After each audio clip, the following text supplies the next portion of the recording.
Most people think they need to be 100% perfect to lose weight, and that's exactly why they fail. Everyone knows the feeling. You eat one bad thing and suddenly you think you might as well start again on Monday. But what if I told you you only need to be 80% consistent to get results? What if you could have the pizza, the wine, the chocolate without guilt and lose weight at the same time? That's exactly what we're going to talk about today, the 80-20 principle. It has the potential to break all or nothing thinking, it can stop guilt, and it can make long-term weight loss much easier. In this video, I'll show you exactly how to use the 80-20 principle to make weight loss effortless. I'll also teach you about the biggest mistakes and how to actually make it work in real life. Let's get into it. But first, to start this video and to help illustrate my point, I'm going to share a story. So let's talk about Janet. She's trying to lose weight. She's being good. She's following a strict diet, eating healthily, and doing all the right things. But then one day, she walks into work and a colleague has brought in a birthday cake. Janet loves cake, but she sees the cake and tells herself, no, I can't have any because I'm on a diet. She watches everyone enjoy the cake, and all she can think about is how much she wants a slice. She spends the rest of the day obsessing about the cake. By the time she gets home, she's feeling so deprived, frustrated, and fed up that she ends up grabbing a snack, and then another, and then another. And before she realizes it, she's eaten a whole pack of biscuits and a bar of chocolate. And now she feels like a failure again. She tells herself, I've blown it and I'm gonna have to start again on Monday. Let me know in the comments, have you ever felt this way? Does this sound familiar to you? Let me know. What if I told you you don't need to be perfect to lose weight? What if Janet could have just enjoyed the cake and still made progress? That's exactly what the 80-20 principle allows you to do. So what is the 80-20 principle and why is it not a rule? The 80-20 principle is very simple. If you're 80% consistent with your healthy habits, you'll still get results. The idea actually comes from something called the Pareto principle, which is an economic rule that says 80% of outcomes come from 20% of efforts. When you apply this to weight loss, it means you don't need to be perfect, just consistent. Great quote I heard is consistency beats intensity. It's better to be 80% consistent instead of going 100% all in. So I don't like calling it a rule because no one likes rules. Rules feel restrictive. Rules make us feel like we have to be all in or out. This is a principle, a way of eating that gives you structure without making you feel trapped and deprived. Let me know in the comments if I've got any perfectionists watching this right now who are cringing hearing this. So why does the 80-20 principle work for weight loss? Most diets fail because they're too extreme. The second you tell yourself you can't have something, it's all you think about. It's basic human psychology. No one can live a life of restriction and deprivation. When you've got willpower and motivation, maybe this will work.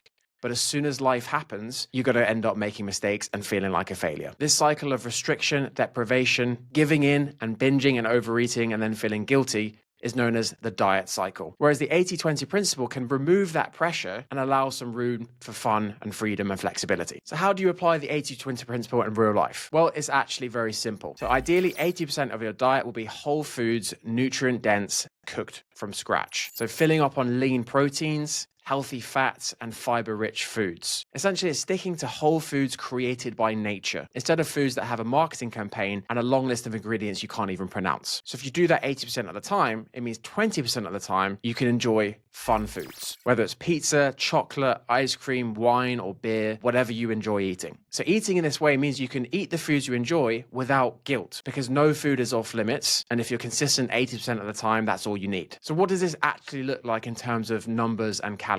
So if your goal is weight loss, you need to work out what is your total weekly calorie target to still be in a deficit. Then work out 20% of that total number to get your flexible calories, or your 20%. So that is the total amount of calories that you could eat in a week of fun foods. Then divide that number by 7 to work out exactly how many calories per day can come from fun foods. So for example, if you work out that your weekly total calorie target is 14,000 calories, so that's 2,000 calories per day you can eat, and that's still a slight deficit. 20% of that 14,000 is 2,800 calories.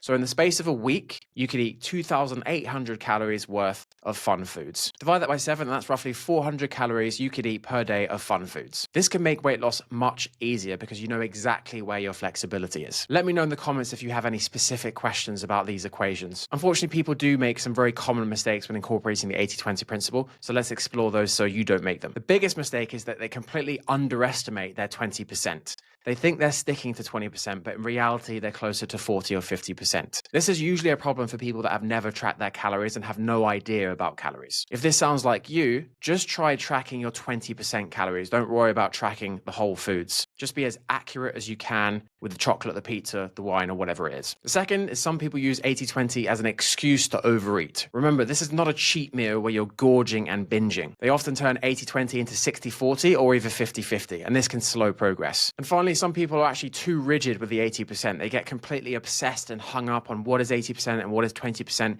it just becomes this whole confusing thing. Remember, this is a principle, not a rule. You're not going to get it perfect, so just do the best that you can. A common question we get asked by clients is, should you reserve all those fun calories for the weekend, or should you break it up over the 7 days? The answer very much depends on you as an individual. What I would say is, if you do eat the fun food every day, just be careful, because the nature of these hyper-palatable, high-sugar foods is that they are very difficult to self-regulate and to stay in control with. So it might be better to save it for the weekends. This is what I personally do. So why does the 80-20 principle actually work? At the end of the day, weight loss comes down to one thing: a calorie deficit. You don't have to eat clean 100% of the time to be in a calorie deficit. You could technically eat pizza, wine, and chocolate every single day and still lose weight as long as you're in a calorie deficit. But prioritizing 80% whole foods helps with hunger, energy levels, and long-term health. So the 80-20 principle takes the pressure off, making weight loss more enjoyable and sustainable. And guess what? When something is more enjoyable and more sustainable, you are more likely to do it in the long term, which means